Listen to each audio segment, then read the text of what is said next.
com todas as pessoas por todas as gerações. Todavia, o que intriga muitas pessoas é quando diz assim, e o espírito volte a Deus.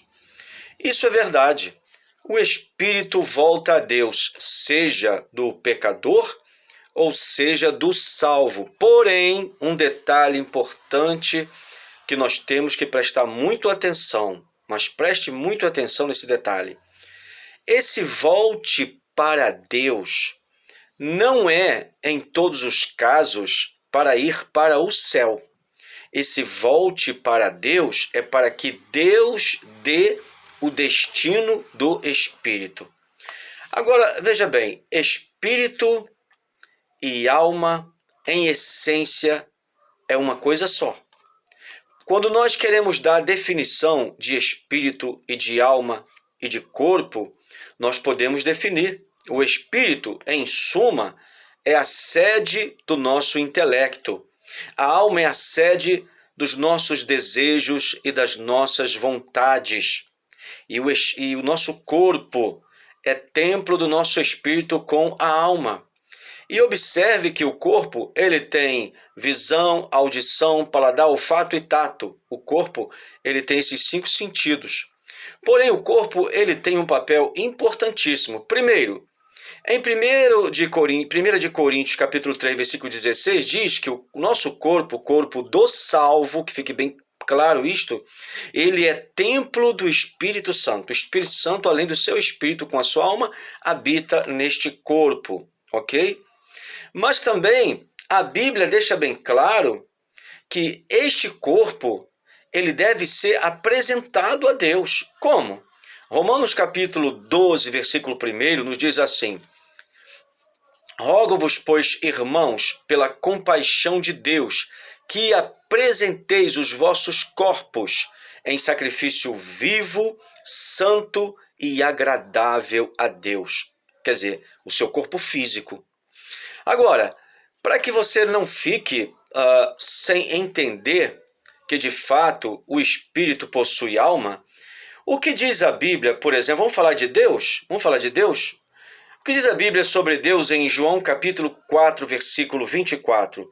Deus é espírito e importa que os que o adorem em espírito e em verdade, correto? Raciocine comigo. Se Deus é espírito, conforme diz o Evangelho do Senhor Jesus Cristo, conforme escreveu João capítulo 4, versículo 24, então por que Deus possui alma? Ele possui alma. Por quê? Deus possui desejos. Deus possui suas vontades. Olha o que diz aqui, Levítico capítulo 26 e versículo 30. Presta bem atenção. E destruirei os vossos altos, e desfarei as vossas imagens do sol, e lançarei o vosso cadáver sobre o cadáver dos vossos deuses. Agora, olha o que diz Deus. A minha alma se enfadará de vós. Mas a Bíblia não diz em João 4,24 que Deus é espírito, e os que o adorem em espírito e em verdade? Então, como que em Levítico 26, versículo 30, a última parte do versículo, ele diz, a minha alma, Deus, é Deus falando, se enfadará de vós. O que é enfadar-se? Enfadar-se é não aguentar mais, a paciência chegou no limite, estou enfadado, a minha alma se enfadará de vós. E o enfado é na área não do intelecto, não do espírito, mas da alma. Por quê? É a área dos desejos. Então, que fique bem claro que Eclesiastes, capítulo 12, versículo 7, quando fala que o espírito volta para Deus, é para que Deus dê o destino. Nós somos tricótomos. Veja bem, o que é tricotomia? Nós somos 3 em 1.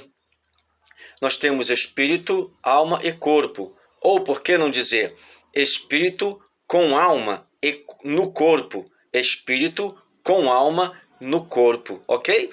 Veja bem, o que diz aqui em 1 de Tessalonicenses, capítulo 5 e versículo 23. E o mesmo Deus de paz vos santifique em tudo, e todo o vosso espírito e alma e corpo sejam plenamente conservados, irrepreensíveis, para a vinda de nosso Senhor Jesus Cristo. Primeiro, fala para o nosso Deus de paz nos santificar em tudo. Quando fala em santificar em tudo, é santificar no espírito, na consciência, naquilo que pensamos, nas decisões que tomamos, na alma, nos nossos desejos, nas nossas vontades e no corpo. Então, o nosso corpo é templo do Espírito Santo, então nosso corpo tem que ser santo. O que é ser santo? Separado das práticas pecaminosas. Não praticar pecados, ok? Aí talvez alguém possa estar pensando, mas é impossível que o homem não peque. Escute, a palavra de Deus deixa bem claro com relação aos servos de Deus, ok? Primeiro, que em Filipenses capítulo 4, versículo 13 diz, posso todas as coisas naquele que me fortalece. Então, cada um de nós que servimos ao Senhor, podemos sim não viver praticando nenhum tipo de pecado. A Bíblia fala em 1 Coríntios capítulo 10, versículo 12, aquele pois que cuida está em pé, olhe que não caia. Então, quer dizer, vigiando para não cair. É possível você viver vigiando e não cair? Sim. Por que que é? Porque está escrito. E se está escrito, porque é possível. Ou então, a Bíblia é mentirosa? Claro que não. A palavra de Deus é inerrante. Todas as coisas são possíveis quando nós cremos e seguimos as orientações do Espírito Santo. Por isso que em Romanos capítulo 8, versículo 14 está escrito, os que são guiados pelo Espírito de Deus, esses são filhos de Deus. E mais uma promessa maravilhosa para quem serve ao Senhor, para quem é discípulo do Senhor Jesus. Romanos capítulo 6, versículo 14. Porque o pecado não terá domínio sobre vós, pois não estáis debaixo da lei, mas debaixo da graça. A graça do Senhor se há manifestado na vida de cada um que crê. Porque, conforme Efésios 2, 8 e 9, pela graça sois salvos por meio da fé. Isto não vem de vós, é dom de Deus. Não vem das obras, para que ninguém se glorie. A graça de Deus superabundou onde abundou o pecado. E mais um detalhe interessante, que é também uma promessa maravilhosa para nós que somos servos de Deus. Isso está escrito em 1 Coríntios, capítulo 10, versículo 13. Não veio sobre vós tentação senão humana, mas fiel é Deus que não vos deixará tentar acima do que podeis. Antes com a tentação dará também um escape para que a possais suportar. Então, o Senhor, Ele é o Cordeiro de Deus que tira o pecado do mundo. João, Evangelho, capítulo 1, versículo 29. Como é que Ele tira o pecado? Ele tira só o pecado? Como é que Ele tira o pecado? Ele tira o pecado quando a pessoa, primeiro, se arrepende dos seus pecados. Atos capítulo 3, versículo 19. Arrependei-vos, pois, e convertei-vos para que sejam apagados os vossos pecados e venham assim os tempos do refrigério pela presença do Senhor. Então, o Senhor tira os pecados, mas para Ele tirar, a pessoa tem que se arrepender dos seus pecados, se converter dos seus maus caminhos, entregar a sua vida para o Senhor. Salmo 37, 5, entrega o teu caminho ao Senhor, confia nele, o mais Ele fará. Como que Jesus tira os pecados do mundo, isto é, da pessoa que quer parar de pecar? Porque o Senhor Jesus, Ele é o Cordeiro de Deus, que veio para tirar o pecado. Com o seu sangue, nos purifica de todo o pecado. 1 João, capítulo 1, versículo 7, mas se nós andarmos na luz, como Ele na luz está, temos comunhão uns com os outros, e o sangue de Jesus Cristo, seu Filho, nos purifica de todo o pecado. 1 João, capítulo 1, versículo 9, se confessarmos os nossos pecados, Ele é fiel e justo para nos perdoar os pecados e nos purificar de toda injustiça. Ora, se nós sabemos que o Senhor Jesus é o Cordeiro de Deus que tira o pecado do mundo, então Ele também é capaz de tirar o pecado de qualquer pessoa que se arrepender. Se nós nos arrependermos, e nós já nos arrependemos, estou falando para quem já é salvo, é claro. Agora, um detalhe muito importante. Agora que você e eu sabemos que o Espírito volta para Deus, conforme Eclesiastes, capítulo 12, versículo 7, é para que Deus dê o destino deste espírito, ou desse espírito humano, após a morte. Uma pessoa morreu. e ela está salva, seu nome está escrito no livro da vida, ok? Então, o seu espírito com a sua alma será levado para Deus e Deus vai dar o destino. Qual será o destino de uma pessoa? Vida eterna. João capítulo 17, versículo 3. E a vida eterna é esta, que conheçam a ti só, por único Deus verdadeiro, e a Jesus Cristo a quem enviaste. Então, o Senhor Jesus, ele dá a vida eterna. Ele é a única porta do céu. Ele desceu do céu até a terra para nos levar da terra para o céu. Que coisa maravilhosa! Então, por isso, nós já sabemos que quando a Bíblia diz em Eclesiastes capítulo 12 e versículo 7, e o Espírito volte a Deus que o deu, está se referindo ao destino deste espírito humano que vai ser dado pelo próprio Deus. Mas se você já está em Cristo, 2 de Coríntios 5,17, nova criatura é, as coisas velhas já passaram, eis que tudo se fez novo. Você é nova criatura e agora você pensa nas coisas que são de cima. Colossenses capítulo 3, versículo 2, pensai nas coisas que são de cima e não nas que são da terra. Então, você agora pensa nas coisas que são de cima, você sabe que Cristo está assentado à direita do Pai. Colossenses capítulo 3, versículo 1, se já ressuscitastes com Cristo, buscai as coisas que são de cima, onde Cristo está assentado à direita de Deus. Esse mundo é terrível e hoje nós estamos enfrentando problemas muito sérios dentro de muitas igrejas evangélicas. Por quê?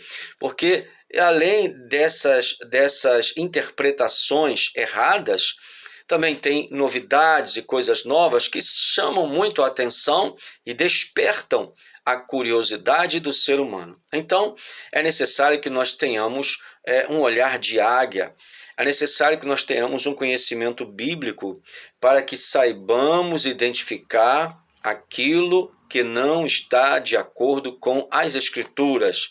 Devemos ser como os bereanos, que tudo que é falado, vamos para a Bíblia para verificar se há fundamento, se está alinhada com a palavra do Senhor. É necessário que nós, nesses últimos dias, possamos intensificar as nossas orações e o exame às Escrituras Sagradas. João, Evangelho, capítulo 5, versículo 39, o Senhor disse, examinais as Escrituras, porque vós cuidais ter nelas a vida eterna, e são elas que de mim testificam. É necessário que façamos sempre um exame minucioso das Sagradas Escrituras. Nós temos que deixar bem claro que eu me refiro à Bíblia Sagrada, a que eu uso Almeida, Revista e Corrigida, ou também Almeida, Revista e Atualizada. A Bíblia de Gênesis até Malaquias são 39 livros e de Mateus até Apocalipse são 27 livros, totalizando 66 livros. Então, esta Bíblia é a Bíblia que eu utilizo e que, é claro, acredito eu, que os amados que estão me assistindo nesse momento e as amadas, é a mesma Bíblia que vocês utilizam.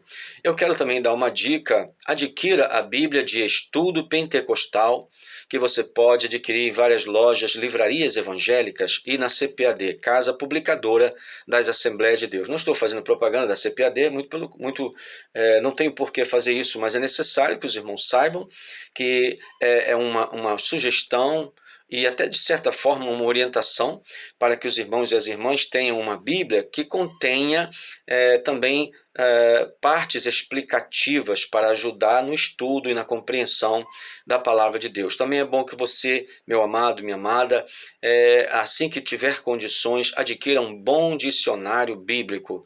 Eu quero te dar como sugestão o Wycliffe. Nas livrarias evangélicas você vai poder ter ajuda para encontrá-lo, o Wycliffe. É muito bom. E outra coisa, amados, esse assunto de como entender Eclesiastes 12, versículo 7, é de suma importância. Por quê? Imagine só, se uma pessoa que morre e não tem temor de Deus e morre perdida, e a pessoa entender que o espírito dessa pessoa vai para Deus e depois fica no céu, então Jesus realmente veio aqui à toa, não é verdade? Por que o Senhor, o Espírito Santo, mandou Paulo escrever para os Tessalonicenses, na primeira carta aos Tessalonicenses, capítulo 5, versículo 23, raciocine comigo, e o mesmo Deus de Pai vos santifique em tudo, e todo o vosso espírito, alma e corpo sejam plenamente conservados e irrepreensíveis para a vinda do Senhor. Ora, se o espírito tem que se santificar, a alma também, quer dizer, os desejos e aquilo que pensamos e as nossas decisões, o nosso intelecto, enfim. E o nosso corpo, conforme Romanos capítulo 12, versículo 1, rogo-vos, pois, irmãos, que apresenteis os vossos corpos em sacrifício vivo, santo e agradável a Deus, que é o vosso culto racional. Então, se o meu espírito, alma e corpo tem que ser conservado para não pecar, então o espírito do pecador pode pecar e depois vai para o céu? Raciocina comigo. Tem sentido isso? Não tem, não é? É óbvio que quando a Bíblia fala em Eclesiastes 12, versículo 7, está dizendo que o espírito de todos, do salvo e do não salvo, volta para Deus, porque só Deus pode lançar no inferno e só Deus pode levar para o céu. Que fique bem claro isso.